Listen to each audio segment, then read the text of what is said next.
আপনারা দেখতে পাচ্ছেন এটা একটি হাই স্পিড ফ্যান।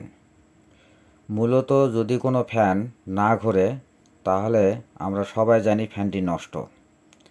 কিন্তু এই ফ্যানটি কি নষ্ট সেটা কিন্তু আমরা কেউ বলতে পারি না, একমাত্র টেকনিশিয়ান বা মেকার ছাড়া। কারণ তারা খুলে চেক করে বলতে পারে যে এটার মূলত কি সমস্যা।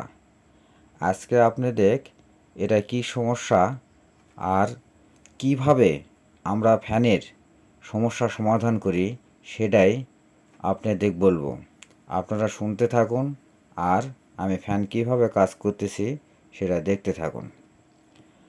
একটি ফ্যানে যখন কারেন্ট অর্থাৎ বিদ্যুৎ যখন কয়েলে যায় পৌঁছে তখনই ফ্যানটি ঘোরে। আর যতক্ষণে সেখানে কারেন্ট বা বিদ্যুৎ না পৌঁছে ততক্ষণে ফ্যান ঘোরে না, কারণ কয়েলেই ফ্যানটি ঘুরায় থাকে। আর এই কয়েলে বিদ্যুৎ বা কারেন্ট পৌঁছতে বেশ কিছু ধাপ আছে।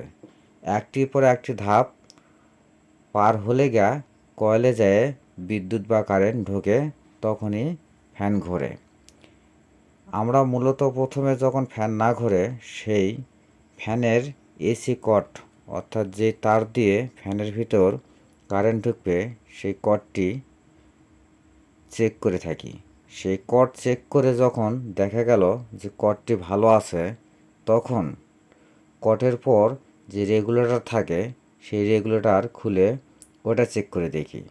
যদি রেগুলেটর ভালো থাকে তাহলে রেগুলেটর থেকে সরাসরি চলে যায় কয়েলের। তখন আমরা কয়েলে চলে যাই, কারণ এই দুইটি ধাপ চেক করা হয়ে গেছে। দুই ধাপের পর তিন ধাপ হচ্ছে কয়েল। তখন আমরা কয়েল খুলি, আর কয়েল খুলেই তখন তার ব্যারাম খুঁজে বার করি। এর মধ্যে যদি কাস্টমার জিজ্ঞাসা করে থাকে ফ্যানের কি সমস্যা, সেই সমস্যার কথা কাস্টমারকে বলতে হয় এবং তা মেরামত করতে কত পারিশ্রমিক আসে সেটাও বলতে হয়। কারণ কাস্টমাররা জানতে আগ্রহী হয় যে ফ্যানটার কী সমস্যা হয়েছে। এই জন্যে কাস্টমারকে বলে দিতে হয় ফ্যানটির কী সমস্যা হয়েছে আর সমাধান করতে কত খরচ আসবে।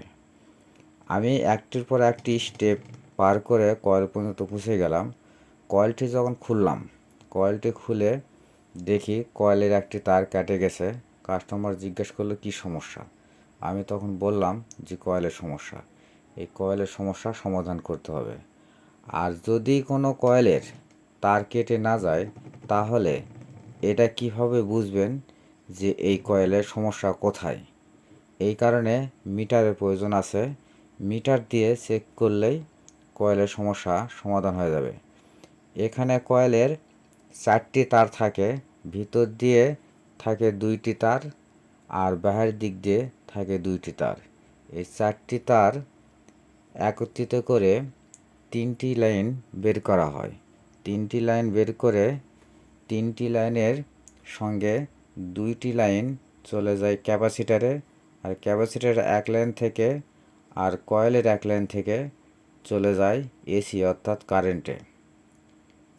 এইভাবে ফ্যানের ব্রিজ লাইন তৈরি করে এটা সেট করা হয়। এভাবে সেট করলে ফ্যান কমপ্লিট। এখন এই ব্রিজ লাইন কীভাবে তৈরি করা হয় সেটা আপনাদের বলি। ব্রিজ লাইন তৈরি করতে ভিতরে যে 2 মাথা আর বাইরে যে 2 মাথা, এই 4 মাথার মধ্যে ভিতরের 2 মাথার থেকে 1 মাথা নিতে হবে আর বাইরের 1 মাথার থেকে 2 মাথার থেকে 1 মাথা নিতে হবে। নিয়ে এই ভিতরকার 1 মাথার আর বাইরের 1 মাথা একত্রিত করলে এখানে 3 মাথা হয়ে গেল। ভিতরকার 1 মাথা সিঙ্গেল থেকে গেল, বাইরের 1 মাথা সিঙ্গেল থেকে গেল। আর ভিতর বাইরের 2 মাথা একত্রিত করে এখানে 1 মাথা হলো। এই 3টি মাথা হলো। এই 3টি মাথা হলে এখানে ব্রিজ লাইন তৈরি হয়ে গেল। ব্রিজ লাইন তৈরি করার পর ভিতরে আর বাইরে যে সিঙ্গেল সিঙ্গেল হচ্ছে তার থাকে কয়েলের মাথা, সেই কয়েলের মাথার ক্যাপাসিটার লাগাতে হয়। আর ডবল ফেজ যেখানে জোড়া দেওয়া হলো, এই ডবল ফেজে সরাসরি কারেন্ট, আর ক্যাপাসিটার যে সিঙ্গেল সিঙ্গেল মাথা থাকে তার মধ্যে একটিতে কারেন্ট। এইভাবে ব্রিজ লাইন করলে ফ্যান ঘুরবে। যদি ক্যাপাসিটার লাগানো হয় তবুও ফ্যান ঘোরে। ক্যাপাসিটরের মূলত কাজ হচ্ছে এটা ডান দিকে ঘুরবে না বাঁ দিকে ঘুরবে। একটি ফ্যানে যদি ক্যাপাসিটর না দেওয়া হয় ব্রিজ লাইন করার পর, তাহলে এই ফ্যানটিতে কারেন্ট দেওয়ার পর হাত দিয়ে ঘুরে দিলে আপনি যদি ডান দিকে ঘুরে দেন তাহলে ডান দিকে ঘুরবে, আর যদি বাঁ দিকে ঘুরে দেন তখন বাঁ দিকে ঘুরবে। এই ফ্যানটি যতক্ষণে কারেন্ট থেকে বিচ্ছিন্ন করা না হবে ততক্ষণ ফ্যান যেদিকেই ঘুরে দিবেন সেদিকেই ঘুরবে। আর ডান দিকে না বাঁ দিকে সঠিক দিক নির্দেশন করার জন্য এই ক্যাপাসিটর লাগানো হয়।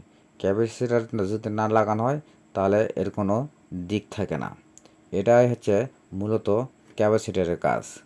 আর রেগুলেটরের কাজ তো সবাই জানেন, এটা হচ্ছে ফ্যানের গতি রোধ করে।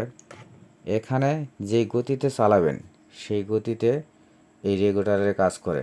আপনি যদি খুব জোরে গতিতে চালান তাহলে রেগুলেটর জোরে গতি দিলে জোরে চলবে, আর ধীরে গতি দিলে ধীরে চলবে। এই হচ্ছে ফ্যানের বিস্তারিত আপনাদের A to Z আলোচনা করে জানালাম, এবং আমি কিভাবে ফ্যানের কাজ করলাম সেটাও আপনাদের দেখালাম। আমার মোটামুটি গল্প করতে করতে ফ্যানের কাজ শেষ, সেট করা হয়ে গেছে। এখনকার পিছনকার ব্যাক পার্ট যদি লাগিয়ে দিই, পিছনকার ব্যাক পার্ট লাগিয়ে দিলে আমার কাজ কমপ্লিট হয়ে যাবে।